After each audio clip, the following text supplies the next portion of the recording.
Bienvenue aux Assises de la politique de la ville, Ambition Quartier 2030, organisées par Saint-Étienne Métropole et la préfecture de la Loire pour les acteurs du contrat de ville. Dans cet atelier intitulé Mon quartier respire, les thèmes abordés pourront être ceux de la santé et de ses déterminants, le cadre de vie et les transitions écologiques et sociétales. Voici quelques chiffres repères pour mieux se situer. En comparaison d'autres territoires à l'échelle régionale, la population de Saint-Étienne Métropole se caractérise par une santé fragile, touchant d'abord les populations pauvres. Les processus de précarisation s'accompagnent d'une souffrance psychique et impactent aussi directement la santé physique, en restreignant l'accès à une alimentation de qualité, à un logement décent, à la possibilité de pratiquer une activité sportive ou culturelle. En 2021, près d'une personne sur 5 de la métropole est atteinte d'une affection longue durée, cancer, maladie cardiovasculaire, et ce ratio passe à une personne sur 4 dans certains quartiers du contrat de ville. Le territoire se distingue de ses voisins rhône-alpins par une plus forte consommation de médicaments pour lutter contre le diabète ou les traitements à base de psychotropes. De multiples déterminants interagissent sur notre santé, certains à l'échelle individuelle et familiale. Par exemple, les pratiques sportives régulières feraient baisser de 30% le risque de maladies cardiovasculaires ou d'avoir une alimentation équilibrée. D'autres se situent à l'échelle du territoire, les conditions de vie, les conditions de travail, voire à l'échelle sociétale, en fonction du contexte sanitaire, climatique.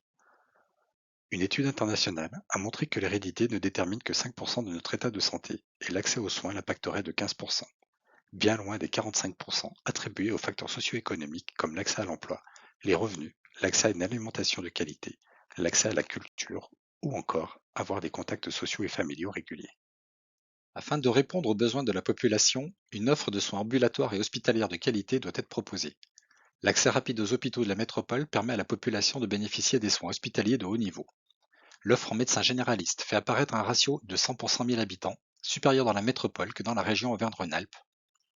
Toutefois, il demeure plusieurs enjeux pour maintenir cette offre. Selon les acteurs de terrain, les médecins généralistes, les agents médico-sociaux, les habitants, l'offre médicale est sous tension, entraînant des refus de prendre de nouveaux patients, l'allongement des délais de rendez-vous, la surcharge d'activité avec des manques dans certaines spécialités comme la gynécologie, l'ophtalmologie ou la médecine dentaire. Il faut également penser au renouvellement générationnel des praticiens, puisque 40% d'entre eux ont plus de 55 ans. Enfin, la répartition territoriale des médecins fait apparaître des manques dans les quartiers les plus populaires de la métropole. Moins de 15% des médecins sont recensés dans un des 39 quartiers du contrat de ville, nécessitant aux populations du temps et des frais de déplacement pour les consulter. Le cadre de vie stéphanois est amoindri par la présence d'un habitat dégradé ou mal isolé, qui peut fortement impacter la santé physique des habitants. Avec 52% de logements construits avant les premières réglementations thermiques et acoustiques en 1971, un faible nombre de logements récents et une population aux revenus modestes, Saint-Étienne Métropole fait état d'un parc résidentiel relativement vétuste dans ses quartiers anciens.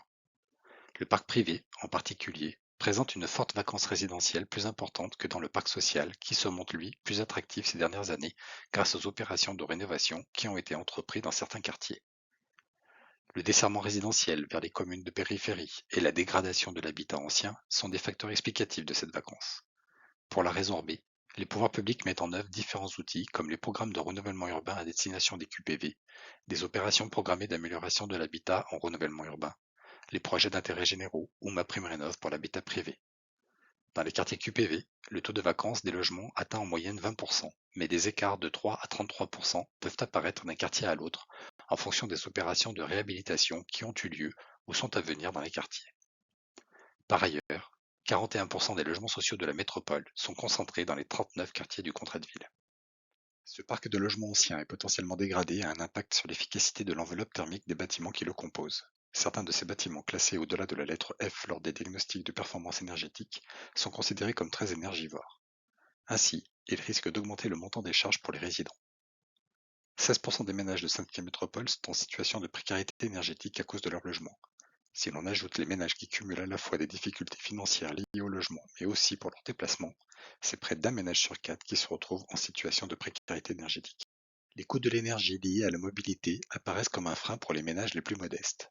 Acheter un véhicule individuel qui peut s'avérer indispensable pour accéder aux emplois, gérer son entretien, l'assurance et son alimentation en carburant génèrent un taux d'effort trop contraignant qui peut avoisiner les 25% dans le budget de ces ménages. Ils vont se retourner vers les transports collectifs moins souples pour l'accès à certains emplois postés de nuit ou situés dans des secteurs d'activité trop éloignés. 25% des déterminants de la santé sont impactés par les facteurs environnementaux. Facilement identifiable dans les milieux urbains, la chaleur a un effet direct sur le corps humain. Déshydratation, épuisement du corps pour conserver une température à 37 degrés, situation de stress. La chaleur s'accumule dans les matériaux le jour et certains matériaux, comme le goudron ou le béton, ont tendance à rejeter la chaleur la nuit. D'autres sources de chaleur sont aussi présentes en ville, comme les éléments motorisés, les voitures, mais aussi les climatiseurs. Pour lutter contre la chaleur, des méthodes non motorisées sont possibles. La végétation, en raison de l'évaporation naturelle, a un effet brumisant qui rafraîchit l'air en plus de l'ombrage. La présence d'eau, des rivières, des fontaines, va rafraîchir l'espace public.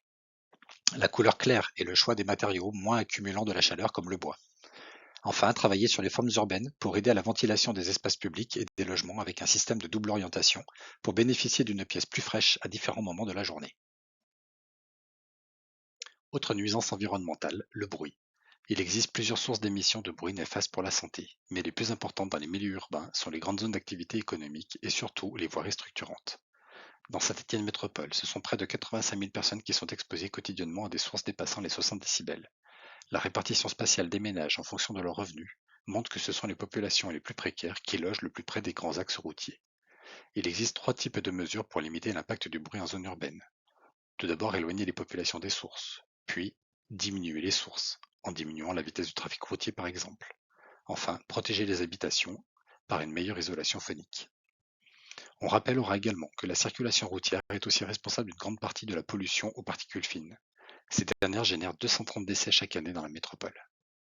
Élaboré à partir de trois déterminants environnementaux, la température de surface, la qualité de l'air et les niveaux de bruit, plus un déterminant sur l'accès aux équipements de la vie courante, cette cartographie montre les zones favorables, en vert, ou défavorables, en rouge, à la santé. Plus un secteur va cumuler de déterminants, plus il sera discriminant. C'est ainsi que l'on retrouve les secteurs situés le long des grands axes routiers ou les grandes zones d'activité économique comme à Andrézieux-Boutéon ou le secteur Molina Technopole à Saint-Étienne. Les zones pavillonnaires éloignées des équipements de la vie courante imposent à leurs habitants de prendre la voiture pour y accéder, alors que dans les centres urbains, la marche à pied et les modes doux de déplacement seront privilégiés. Au final, seuls les quartiers isolés des centralités, comme le Crêt de l'Œillat à Saint-Chamond, Morambert au Chambon-Feugerolles ou Valronzière à Unieux, ou alors coupés par des grandes voiries structurantes comme Terre-Noire ou les quartiers sud-est à Saint-Étienne, présentent des zones défavorables à la santé.